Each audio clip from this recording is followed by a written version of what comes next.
Hello, my name is Adrian Goldberg and welcome to Byline Radio, or if you're listening on, catch up to the Byline Times podcast. This time we're talking about the High Court's decision not to stop the deportation of asylum seekers to Rwanda. We're going to speak in a little while to Zoe Gardner from the Joint Council for the Welfare of Immigrants. I've also got Steve Crawshaw with me, Steve from Freedom from Torture. And Steve, as we're talking now, this is just breaking news, but the High Court has said that it will not halt the deportation of asylum seekers to Rwanda on Tuesday.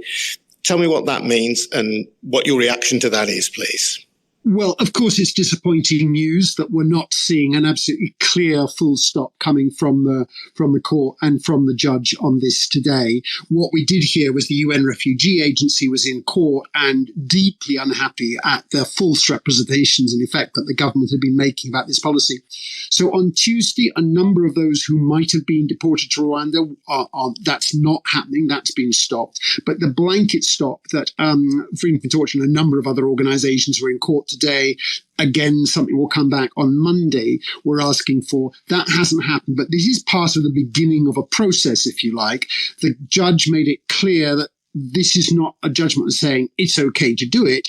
It's that the full hearing, which needs to be heard, a more detailed hearing, has not yet been had. And so he is not, if you like, slamming the door in the face of the government. We and others believe actually that door should have been slammed, but it's certainly a lot to play for in the weeks and months to come. Okay, so just breaking down that ruling today then, we know that there are individuals who were asylum seekers who the government wanted to deport to Rwanda who on an individual basis will not now be deported to Rwanda. So that's a victory for campaigners like you. And we know that the government's claims that the United Nations was supporting this policy has been rubbished, not least by the United Nations High Commission for Refugees in the High Court itself. But the principle of deportation to Rwanda still remains on the table. Is that right?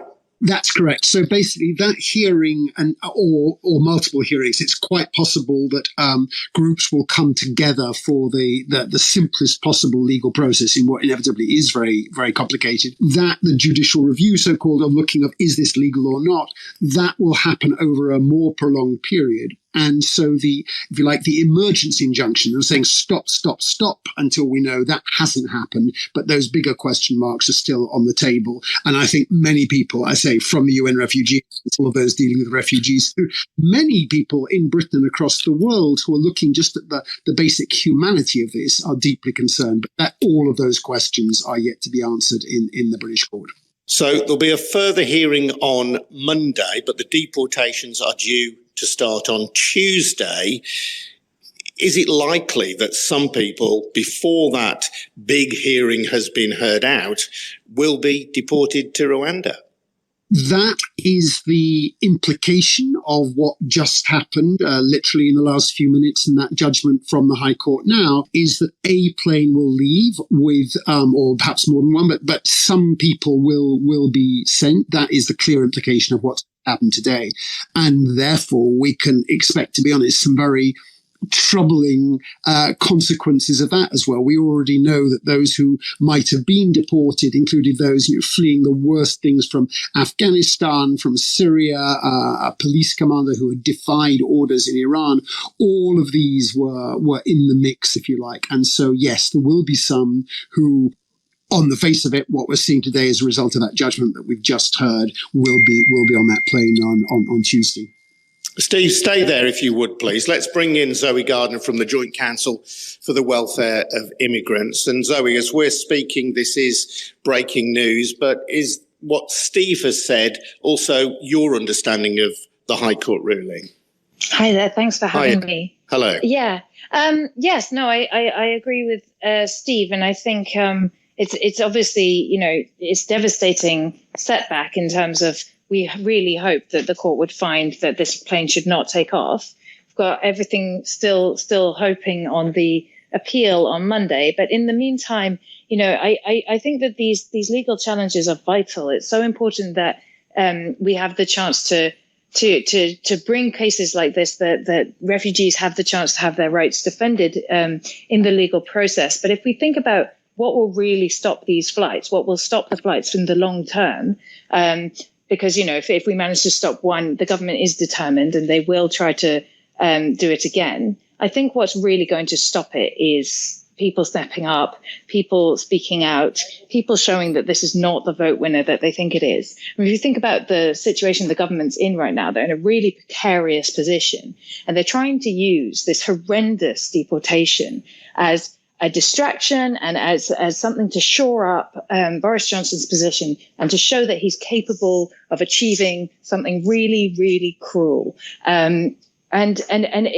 if he manages to succeed in that, then it will bolster him and it will ruin lives. So he's basically bolstering his own political skin off the backs of refugees. And I think that if we show the governing party at the moment that actually people up and down this country are revolted by this, and that this isn't actually going to shore up his position in the minds of voters, I think that's where we'll actually, get a change in direction. Although the government says that its aim is to stop the cross-channel traffic of people arriving in boats to the UK, trying to break the grip that human traffickers have on would-be migrants and asylum seekers. So if they generate a lot of headlines with the Rwanda deportation plan, that might well send the message to the traffickers, it is not worth bringing people to the UK. It's not worth, if you are an asylum seeker, paying someone to bring you to the UK because you might be deported to Rwanda. Well, there's no evidence to suggest that any of these deterrent measures have ever worked anywhere else in the past, right? So what we know about asylum seekers and why they choose to go to one place or another is largely because of the connections they have to a certain country. So in many cases, it's because, as a country that's colonized half the world, one of the outcomes of that, historically speaking, is that we have huge cultural ties, linguistic ties, huge diaspora communities, of people from around the world.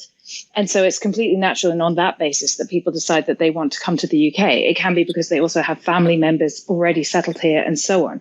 So that's the basis on which people make decisions to come to the UK. They don't know the details of the asylum system. They don't know that these threats exist. And realistically speaking, I think that we can all agree that, if you look a little bit further down the line, another year down the line, another couple of years down the line, do we think that the UK, the United Kingdom, is no longer going to be a country of choice for many asylum seekers escaping persecution, escaping war around the world? Of course, that's not the case. So for smugglers, it's another boon, because they just have to find what it might do is it might drive more people underground so they won't present themselves to the authorities.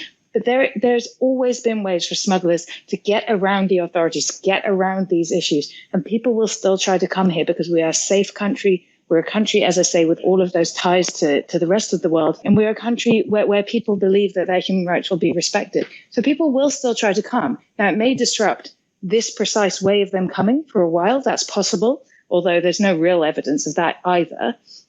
But overall, this is not going to solve the issue of asylum seekers seeking to come to the UK. And what we really need to talk about is, are we trying to stop asylum seekers wanting to come to the UK? Or are we trying to stop asylum seekers having to take irregular means and enrich smugglers to come to the UK? Because they're two different things. And if we're not talking about stopping asylum seekers from wanting to come here at all, then we can offer people safe routes, alternative ways to travel, so they don't have to get into the smugglers' boats. And that's the real solution to this issue. And the government doesn't offer those safe routes, presumably because they fear that it would be electorally unpopular. Yeah, presumably, or also, I think that there's a bit of a question about whether it'd be electorally unpopular, because the truth is that people don't know.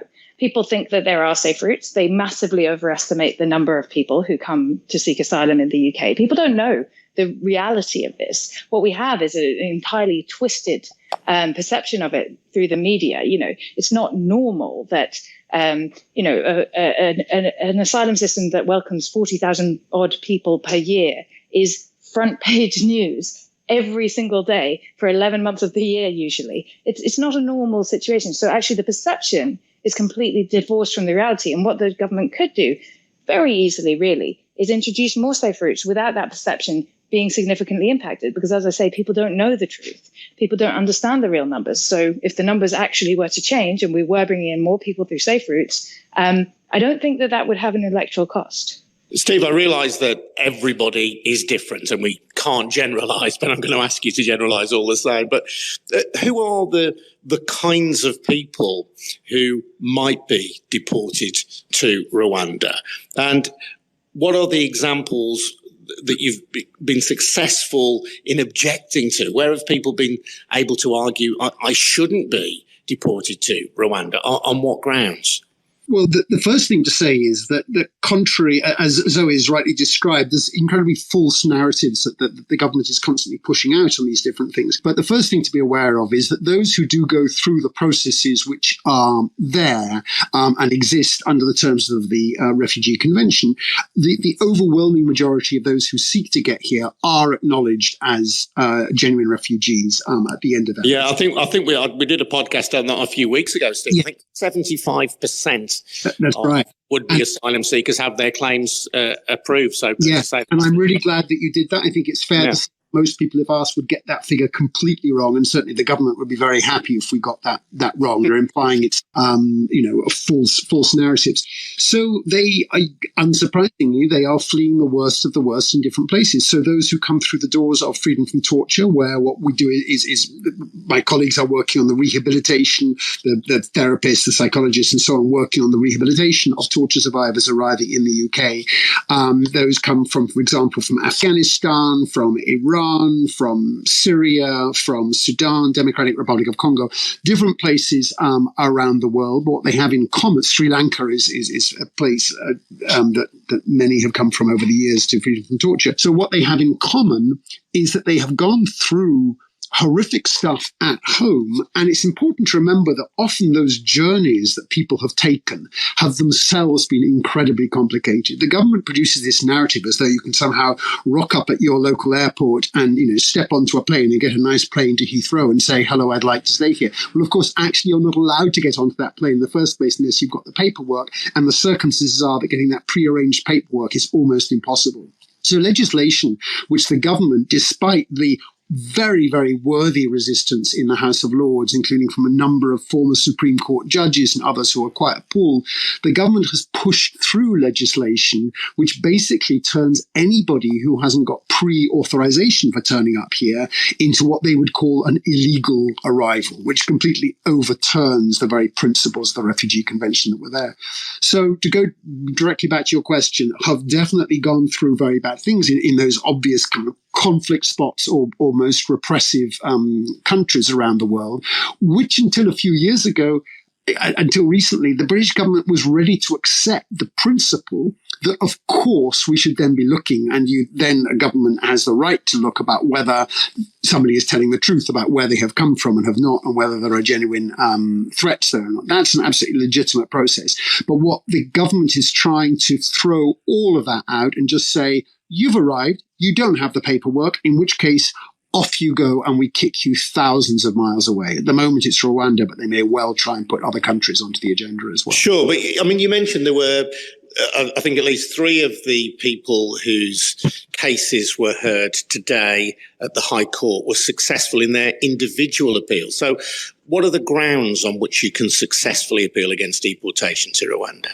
Well, we've got 2 different things there. On the one hand, there's a sense of the immediate short term, the lawlessness of just picking up everybody, if you like, and saying, okay, you're here, we're sending you back. We're not looking at that. Above all, the grounds on which you can appeal against being deported are the same grounds that you are seeking to stay here in the first place, which is the threat that you would face, the threat to your personal safety if you go back. Either that's because of your political identity, your political activism, your sexual orientation, all of those different kind of things.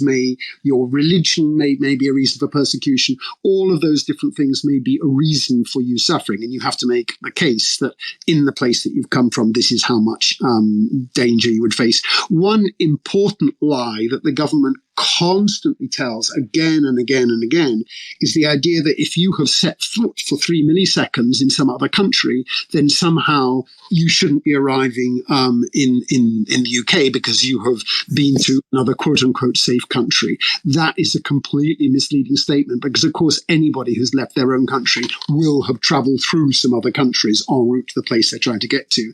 And the UK is, if you like, at the end of the line of anybody's travel because they won't be catching a plane. So it would be absurd. It would rule Britain out from receiving anybody at all, frankly, if you weren't allowed to have set foot in another country en route.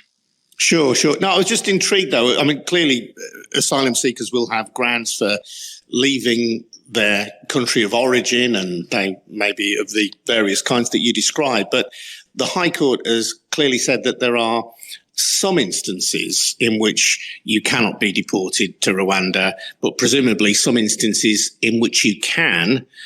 Is it too early to know where that dividing line is? Yes, I'm unclear personally on. I think there is the sense. I think what tends to happen, the Home Office is quite good at backing down on individual cases when pressed. And so to some extent, this will be simply, and I welcome that particular lawyers and particular groups will have worked with individuals and challenged those. And the Home Office will often back down on the individuals while leaving the overarching principles still in place. And so, my understanding is it's more likely to be that each of those individuals, when challenged, you can pick them off, but the government would love it to remain that every single one has to turn it into an individual case, which would make no sense at all, to be honest. But I'm not absolutely certain about that. Zoe may know more. And that's fine. I'll go to Zoe in a moment, Steve. But one thing I did just want to address with you, given that you're from Freedom from Torture, was this question of people having fled thousands of miles from the worst kind of situations that any human being might find themselves in on this earth, and then being threatened with deportation to a country thousands of miles away with which they have no connection, they have no desire to be in. I just wonder about the re-traumatizing effect of that. You're absolutely right to ask that question. And of course, it's re-traumatizing. Here are people who are incredibly vulnerable from all that they have gone through.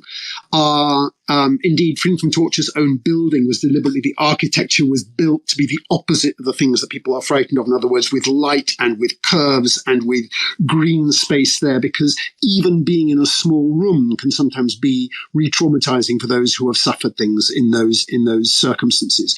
So the idea of being bundled into the unknown, where you're basically going to get a pretty difficult reception, almost certainly, when you are feeling so fragile in so many ways. That's exactly the opposite of what is needed.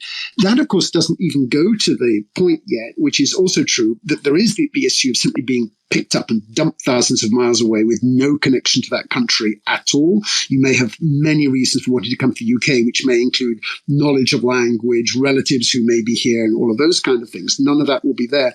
In addition, it's not the only point, but Rwanda's own human rights track record is deeply, deeply troubling. So everyone from the UN to Amnesty International to Human Rights Watch, all of those who have looked at the human rights record of Rwanda are very troubled by the political repression that we have there.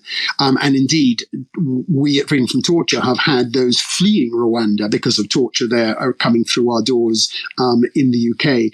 So there is a brutal irony in the fact of the UK government basically just washing its hands. I mean, it is a kind of, cash for human beings. We'll help you a bit and you will take a problem that we don't wish to address. That's broadly what the British government is doing, with an extraordinary mixture of cruelty and a colonial attitude, I would say, of simply not wanting to take any responsibility. And of course, this is dangerous for everybody, not just for the individuals that you're refusing to help, but the whole point of refugee policy globally, and what the Refugee Convention has tried to put in place, is that everybody helps a bit, because if everybody helps a bit, then you are sharing it right across the globe. Of course, most people will usually end up closest to the area of the conflict they're in. So at the moment with Ukraine, for example, Poland, which I was in recently, has obviously far, far more than any other country. Likewise from Syria, Lebanon, Turkey are carrying the great overwhelming number, and so on and so forth. That will always remain the case, but at least those more distant and frankly the more richer countries often as well need to put their hands up to help instead of trying to shut things down, which is what the British government is doing. Okay. Really, let me bring Zoe in, Steve. Zoe, I just wondered, do you know the basis on which individuals have been successful in appealing against deportation to Rwanda, even though the principle, as at the moment anyway, hasn't been stopped? Similarly to Steve, I haven't heard the exact details of these cases, but it's a duplicity on the part of the government, really, because the government has refused to publish the eligibility grounds for who should and should not be sent to Rwanda. Their impact assessment in terms of human rights protection was an absolute whitewash. It wasn't worth the paper it's printed on. So, it assessed, that human rights protections would be fine. And yes, maybe there's some discrimination. There isn't much protection for gay people. But on the other hand, it's fine because it's justified for no reason. And, there's wider questions about how good it is for our country that we're now unable to adequately and rigorously criticize the human rights record of another country because we depend on them to enact our asylum laws. So there's the side of it that the government is refusing to publish its own guidelines and the criteria of who can be sent there. There's also the side that I think Steve touched on that's really important, which is when the government, when we bring cases of individuals, so for example, the individuals that the Joint Council for the Welfare of Immigrants represent who have been served deportation notices who will be put on this flight.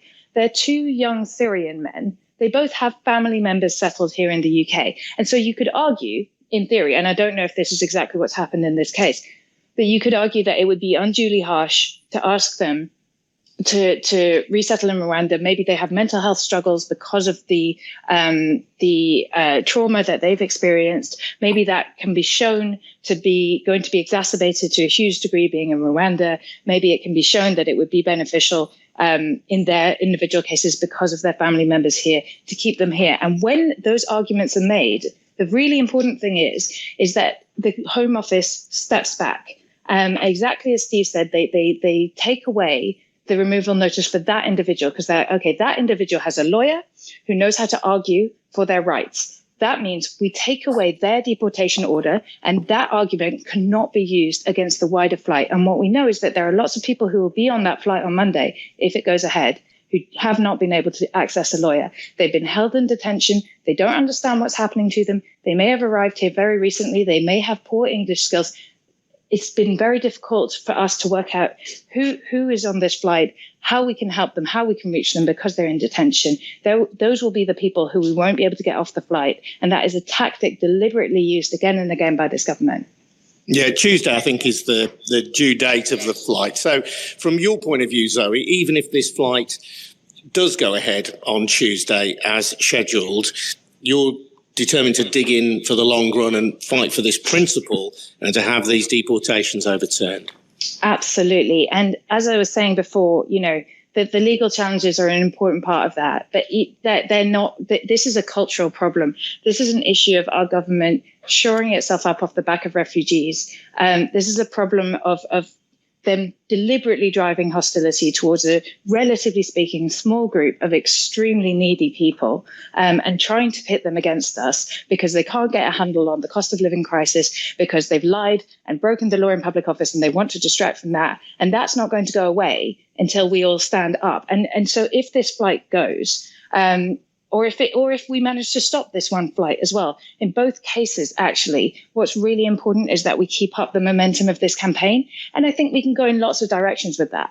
I mean, this government has shown that they are deliberately trying to be as cruel as possible. If they get a headline news that human rights lawyers are appalled and are trying to protect the rights of refugees fleeing persecution from the government, that's a win as far as they're concerned. So we're not going to convince them through humanity, right? But we can make this embarrassing for the government of Rwanda, because the government of Rwanda, they're getting money to take on our problem, and they get to say, look at us, we're a partner of the UK government to manage their migration problem. And that is a boon to the dictator who runs the government of Rwanda. So we've got the Commonwealth Games coming up, which will be a key point where we can apply some pressure, make it embarrassing, make it clear that, to the Rwandans and to the Rwandan government that we do not support this, that this does not make their country look good. There's also the fact that, my football club, to my ultimate shame, Arsenal, they're sponsored by Visit Rwanda. Now, the reason for that is that Kagame, the dictator who runs Rwanda, he's a big fan as well. My God, I do keep some good bedfellows, don't I?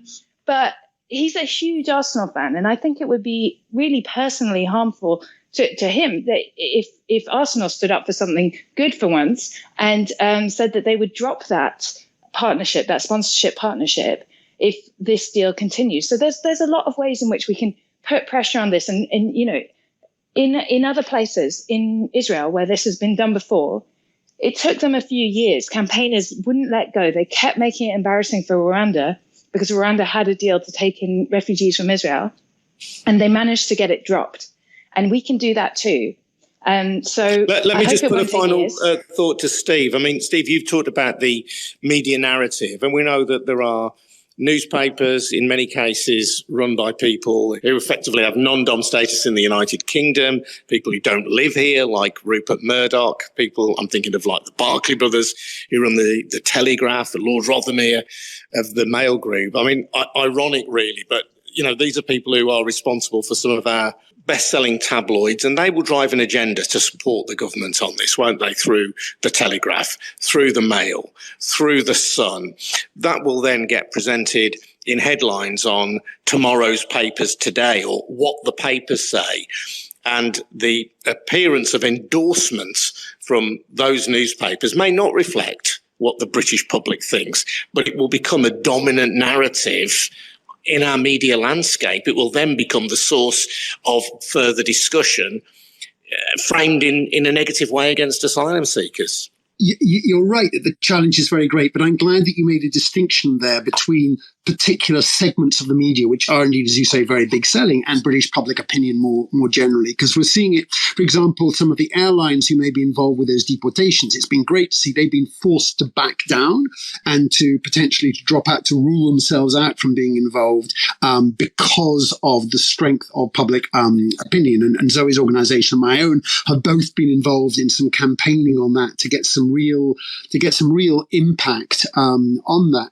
And so I think that we can. It's important to not think here in terms of left and right. This is absolutely not that. I was really struck. I mentioned the House of Lords earlier, that we had a former Lord Chief Justice, former senior Supreme Court judges, talking of this as a grotesque piece of legislation. The proposals that the government put through a couple of months ago. That's the kind of thing that we're looking at, and I think that all of Britain can come together for a sense of rule of law and why it matters. This government and this Prime Minister in particular seems to care nothing for the rule of law, but I genuinely believe that the people in this country do care about that, and that's what we're looking at here, is maintaining that and maintaining the kind of decency that goes with the rule of law. Really appreciate your time. Thank you, Steve Crawshaw from Freedom from Torture. Thank you to Zoe Gardner from the Joint Council for the Welfare of Immigrants. And thank you for listening to Byline Radio, or if you're listening on Catch Up, to the Byline Times podcast. We are funded by subscriptions to the Byline Times, which is a brilliant monthly newspaper. Check it out and get more details online through our website, bylinetimes.com. And please take out a subscription if you can. If you've already done so, thank you very much indeed. Thanks to Zoe, thanks to Steve, thanks to you, and thanks to Harvey White, who helps with the production of these episodes as well. We'll see you all again soon. Please stay tuned to @Byline Radio, and we'll be broadcasting again very shortly on Twitter Spaces. But stay tuned to that Twitter stream to find out exactly when. Thanks a lot. See you all soon. Cheers now. Bye-bye. Thank you. Bye.